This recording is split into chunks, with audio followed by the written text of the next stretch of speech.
과학자들이 지구 생명에 대한 우리의 통념을 완전히 뒤집는 남극의 호수를 막 발견했습니다. 두꺼운 얼음을 뚫고 들어가 모두 꽁꽁 얼어 있어야 할 곳에서 액체 상태의 물을 찾아낸 거죠. 그리고 그 물 속에는 생명이 있습니다. 어둠 속에서 오랜 세월 동안 아무도 건드리지 못한 채 살아온 진짜 살아있는 생물들이죠. 이 이야기는 남극 지도의 아주 중요한 지점을 새로 찍게 만든 탐사에서 시작됩니다. 2019년 11월부터 2020년 1월 사이 얼어붙은 황무지를 가로질러 걷던 연구팀이 애니그마 호수라 불리는 지역에 도착한 거죠. 자기들은 거대한 단단한 얼음판 위를 걷고 있다고 생각했지만 장비는 다른 결과를 보여줬습니다. 그래서 강력한 드릴로 얼음을 뚫어 층층이 아래를 들여다봤고 표면 아래에 갇혀있는 적어도 12m 두께의 액체 물층을 확인했죠. 이들은 원래 암석을 찾으러 왔다가 가장 예상 밖의 장소인 이 남극 호수의 얼음 아래에서 숨겨진 세계를 발견한 겁니다. 과학자들은 깜짝 놀랐지만 여기서 멈추지 않았습니다. 이 많은 물이 도대체 어디서 온 건지 알고 싶었죠. 왜냐하면 남극의 이 지역은 기후가 정말 가혹하거든요. 극단적인 기온, 거의 내리지 않는 비와 눈, 매서운 바람, 태양에 의한 증발은 호수가 유지되기에 딱 좋은 조건과는 거리가 멉니다. 이런 곳의 담수는 진작 말라버렸어야 했죠. 그러니 이런 남극의 빙저 호수가 계속 물을 보충받을 수 있는 공급원이 어딘가에 있어야만 했습니다. 연구진은 물속에 녹아있는 염분과 각종 물질의 화학 조성을 분석했습니다.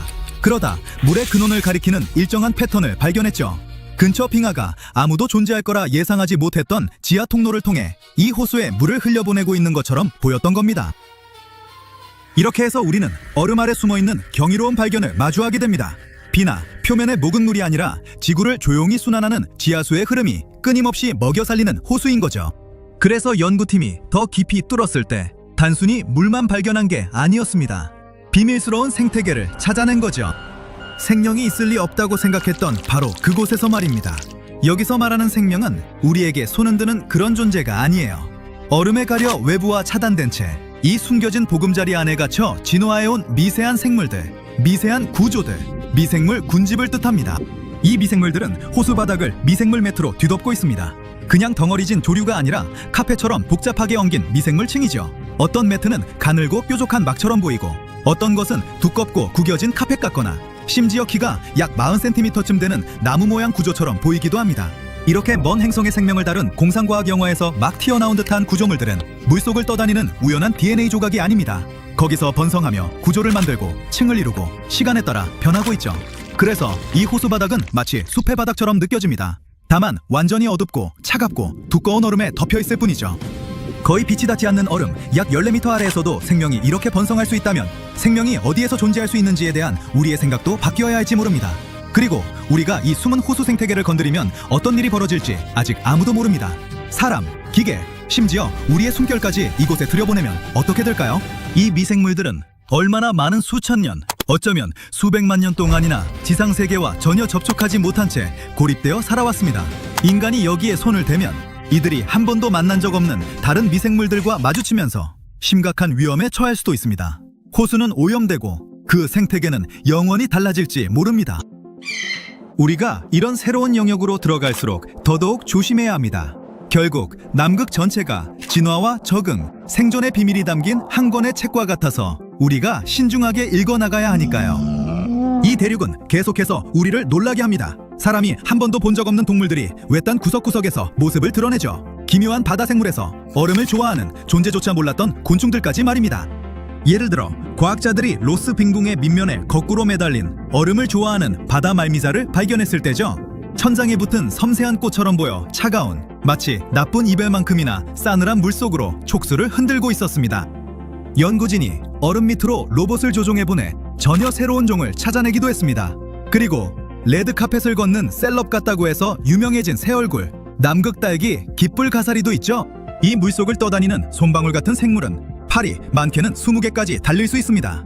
몸이 눈치채셨겠지만 딸기처럼 보여서 그런 별명이 붙었습니다. 게다가 아마 남극은 물고기 타가소를 상상하기엔 가장 어울리지 않는 곳일 겁니다. 하지만 지구에서 알려진 것 중 가장 큰 산란장이 바로 여기 있습니다. 연구진이 왜들 해저 바닥을 지도화하려고 카메라를 끌며 이동하던 중 퇴적층 속에서 똑같이 생긴 그릇 모양 둥지 수천 개, 이어서 수백만 개를 발견한 거죠. 그 둥지들은 바다 약 240제곱킬로미터를 뒤덮었고 모두 합쳐 약 6천만 개나 됐습니다. 한 둥지와 다음 둥지 사이가 겨우 25cm 남짓일 정도였죠. 이 둥지들은 전부 얼음고기의 것이었습니다. 이 생물들은 이른바 흰 피를 가진 존재로 피를 붉게 만드는 헤모글로빈이 없습니다. 그런데도 어떻게든 영원히 부서질 만큼 차가운 물속에서 버텨 살아가죠. 각 둥지마다 부모 물고기가 약 1700개의 알을 지키고 앉아 있었습니다. 알고 보니 왜들 바다 표범은 이 얼음고기를 푸짐하게 먹고 살죠. 그러니 이 거대한 산란장은 단순한 타가소가 아니라 근처 포식자들에게는 거대한 뷔페나 마찬가지입니다. 이 뷔페 얘기가 나온 김에 얼음고기 자신도 따뜻한 용숙류, 즉 영양분과 미세 동물 플랑크톤을 끌어올리는 따뜻한 상향 흐름에 의존해 먹이를 얻습니다. 얼음고기 집단에는 모래바닥에 실제로 선을 그어놓은 듯 딱 잘린 경계선이 있는데 이게 꽤 흥미롭습니다. 그 경계선이 따뜻한 용숙류의 바깥 가장자리와 정확히 겹치는데 마치 정교하게 짜인 진화의 트릭처럼 보이죠? 과학자들을 놀라게 한 또 다른 남극의 발견은 멋져 보이는 물고기나 공룡뼈가 아니었습니다. 과학적으로는 아마 그보다 더 중요한 것, 바로 기포들이었죠. 세상 위로 채취된 얼음 가운데 가장 오래됐을지도 모를 얼음 속에 갇힌 아주 작은 옛 공기방울들입니다. 나이로 치면 무려 120만 년에 가까운 얼음이죠. 이 발견 이전에도 연구자들은 이미 80만 년 전까지의 기후 역사를 기록해두었지만 거기서 멈추고 싶지 않았습니다. 이들은 수년에 걸쳐 얼음이 끊김없이 이야기를 들려줄 수 있는 완벽한 지점을 찾아 헤맸습니다. 남극의 어떤 지역에는 아마 300만에서 400만 년쯤 더 오래된 얼음도 있지만 여기저기 조각조각 흩어져 있어서 연구진에겐 시간축이 쭉 이어지는 기록이 필요했거든요. 마침내 알맞은 지점을 뚫었을 때 그들은 수십만 년 전 지구 대기를 그대로 가둔 기포들이 들어있는 수정처럼 맑은 얼음 코어를 얻어냈습니다. 과학자들이 그 안의 공기를 분석하면 단순히 기체 성분만 알아내는 게 아닙니다. 우리의 먼 조상들이 어떤 공기를 들이마셨는지, 지구가 어떤 기체를 내뿜었는지, 그리고 우리보다 훨씬 이전에 생명과 기후의 리듬이 어떻게 이어졌는지를 읽어낼 수 있죠. 이 얼음 속에 봉인된 시기, 그러니까 약 90만 년 전 무렵은 인류가 간신히 살아남은 가장 아슬아슬한 시기 가운데 하나였을지도 모릅니다. 유전학 연구에 따르면 그때 인류 개체수는 전 지구를 통틀어 겨우 1300명 안팎까지 줄어들었다고 합니다. 정확한 원인은 아무도 모르지만 기후가 한몫했을 가능성이 큽니다. 그러니 이 고대의 기포들이야말로 우리의 조상들이 지구 역사에서 가장 험난한 장 가운데 하나를 어떻게 버텨냈는지 이해하게 해줄 단서를 품고 있을지도 모릅니다. 그리고 우리가 다가올 다음 장을 어떻게 살아남을 수 있을지에 대한 힌트도 말이죠. 알다시피 이 행성은 늘 새로운, 때로 불편한 방식으로 스스로를 반복하고 남극은 거기서 우리가 배워야 할 교훈을 품고 있습니다. 앞으로 우리가 몸으로 뼈저리게 배우게 될지도 모를 교훈 하나는 얼음 아래에 무엇이 있는가와 관련이 있습니다. 과학자들은 최근 남극 얼음 밑에서 결코 차분하다고만 할 수 없는 무언가가 꿈틀거리고 있음을 알아냈습니다. 그곳에 화산들이 조용히 때를 기다리고 있을지도 모른다는 거죠. 네, 잘 들으셨습니다. 화산입니다. 뜨겁고 불을 뿜는 그 화산이 수킬로미터 두께의 얼음 아래에 자리 잡고 있는 겁니다. 연구팀은 컴퓨터 시뮬레이션을 이용해 얼음 일부가 녹으면 그 화산을 눌러주던 압력이 줄어들고 그러면 쾅! 하고 깨어나 아래쪽에서 더 많은 얼음을 녹이기 시작할 수 있다는 사실을 알아냈습니다. 마치 스스로를 키우는 혼돈의 고리와도 같습니다. 얼음이 녹고 화산이 깨어나고 그러면 더 많은 얼음이 녹습니다. 설령 인류가 내일 당장 이 행성의 기후에 미치는 영향을 모두 멈춘다 해도 이런 연쇄 반응은 계속될 수 있습니다. 문제가 되는 건 공기만이 아니라 그 아래 숨어있는 불이기 때문이죠. 가장 두려운 점은 이런 방식의 빙하 붕괴가 우리가 생각했던 것보다 훨씬 더 해수면을 끌어올릴 수 있다는 겁니다. 지구 담수 자원의 70%가 넘는 양이 남극에 있기 때문에 그 여파가 얼마나 극적일지 짐작이 가실 겁니다. 그러니 이제 남극 지도 전체가 인간에게는 현실 버전의 보드게임과도 같다는 걸 알 수 있습니다. 우리는 이 판을 연구하고 또 플레이할 때 무엇보다 신중해야 합니다. 핀란드 최북단에 얼어붙은 땅 밑에는 세계의 미래를 바꿀지도 모르는 발견이 숨어 있다. 원자력에서 전기차까지. 이 광물들만 보면 공상과학 속 미래가 바로 코앞인 듯하다. 하지만 늘 그렇듯 얘기는 그렇게 간단하지 않다. 왜 그런지 하나씩 살펴보자. 지도 맨 위, 라플란드라는 지역이 있다. 농담이지만 사람 둘의 의자 하나뿐이라 누군가는 남무릎에 앉아야 할 것 같은 곳. 핀란드의 눈 덮인 외딴 모퉁이로 사는 사람보다 술록이 더 많은 곳이다. 여기선 한 해에 거의 200번이나 오로라가 밤하늘을 물들인다. 아, 산타클로스의 집도 여기 있다. 1985년 핀란드는 라플란드의 북극권 바로 남쪽에 있는 로바니에미를 산타의 고향이라고 선언했다. 아예 산타 마을까지 만들어 방문객이 그를 만날 수 있다. 북극권 선을 넘어보고 해마다 전 세계 아이들 편지가 수십만 통 몰리는 그의 메인 우체국도 볼 수 있다. 그러니 이곳을 과학 뉴스보다 산타 공방으로 더 잘하는 사람이 대부분인 건 당연하다. 하지만 얼음과 소나무 수발의 깊은 곳엔 소클리 매장지가 있다. 수십 년 동안 연구된 거대한 광물지대다. 주로 철과 인산염으로 알려져 있다. 철은 말 그대로 거의 모든 걸 만드는 데 쓰이고, 인산염은 대부분 비료가 되어 우리의 먹거리를 키운다. 그런데 최근 조사에서 히토리오 원소들과 나이오브니, 그리고 토륨과 우라늄 같은 방사성 금속의 흔적까지 확인됐다. 특히 토륨 가능성에 언론이 들썩였다. 토륨은 자연에 존재하는 약한 방사성을 띠는 금속이다. 지각에서 우라늄보다 훨씬 흔하다. 대략 3배에서 4배나 많다. 과학자들이 토륨을 좋아하는 이유는 이걸 해결료로 바꾸면 출력 대비 효율이 엄청날 수 있기 때문이다. 이론상 골프공만한 토륨 덩어리 하나가 석탄 수톤과 맞먹는 에너지를 낼 수도 있다. 장점도 크다. 토륨 원자로는 폐기물이 적어 관리가 쉬워지고 안전성도 높아질 수 있다. 그리고 잡학상식 하나. 토륨은 예전 가스램프의 멘틀에도 쓰였는데 가열하면 스스로 빛을 낸다. 그리고 이게 끝이 아니다. 소클리엔, 풍력 터빈, 전기차, 스마트폰에 들어가는 자석의 핵심이 되는 희귀 광물도 있다. 투자가 제대로 이루어지면 이 한 곳만으로 유럽의 새 풍력 터빈을 수천 기 세우거나 전기차 배터리를 수백만 개 가동하는데 보탬이 될 수 있다. 그렇다면 핀란드, 아니 지구 전체가 지질학 복권에 당첨된 걸까? 글쎄, 맞기도 하고 아니기도 하다. 지금 원전은 토륨으로 돌지 않는다. 수십 년 동안 반응기를 움직여온 믿음직한 연료, 우라늄으로 돌아간다. 채굴부터 원자로 설계, 폐기물 처리까지 전 과정이 우라늄에 맞춰져 있다. 이미 전 세계 전력의 대략 10%를 공급한다. 실제로 프랑스 같은 나라에선 주 전원이다. 잘 작동하고 수많은 가정에 전기를 보내며 업계도 다루는 법을 정확히 안다. 토륨은 규칙이 다르다. 자체로는 핵분열을 일으키지 못한다. 그러니 스스로 에너지를 내지 못한다는 뜻이다. 평범한 원자로에 그냥 던져넣고 기적을 기대할 수는 없다. 테슬라에 휘발유를 붓고 충전되길 바라는 격이다.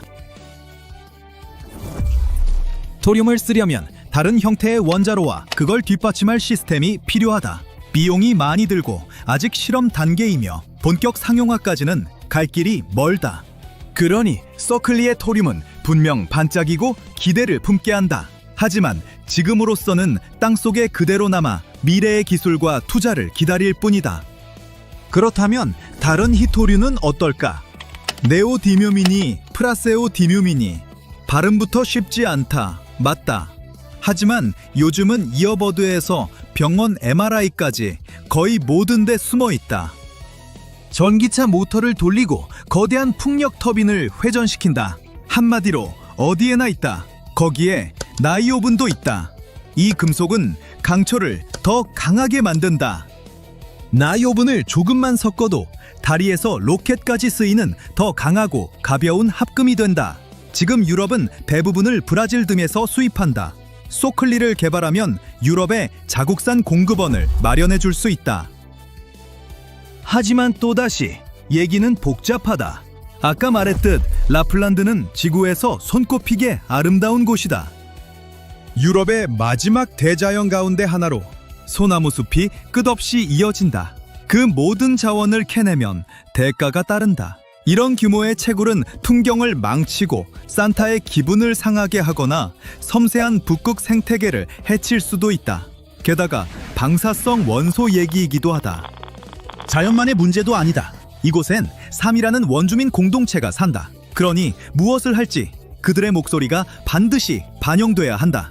결국 더 많은 연구와 기술 발전에 달린 어려운 문제다. 그때까지 토륨이 숨어있을 법한 다른 섬세한 장소는 어디일까? 사실 토륨은 찾기 그리 어렵지 않다. 해변 모래나 산악지대의 광상에도 숨어있다. 하지만 가장 멋진 원천은 아마 달일 것이다.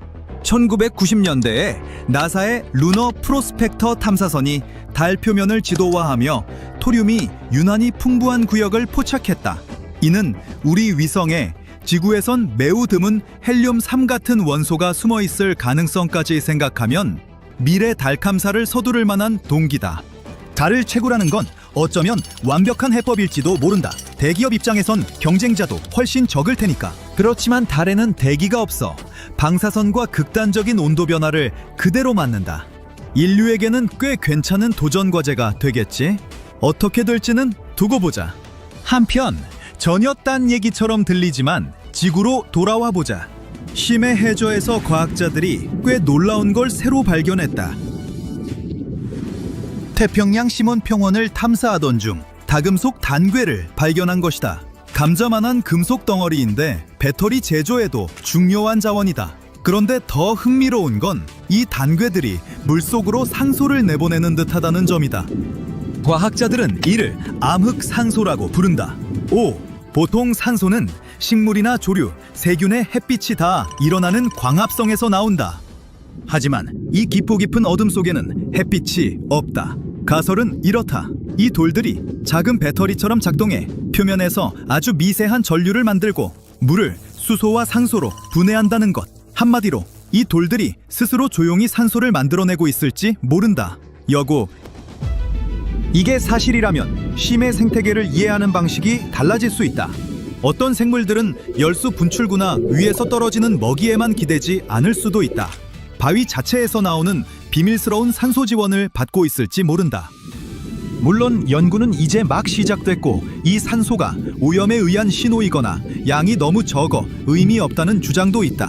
그럼에도 사실이라면 심연의 생명은 우리가 몰랐던 비밀스런 산소 공급에 의존하고 있을지 모른다.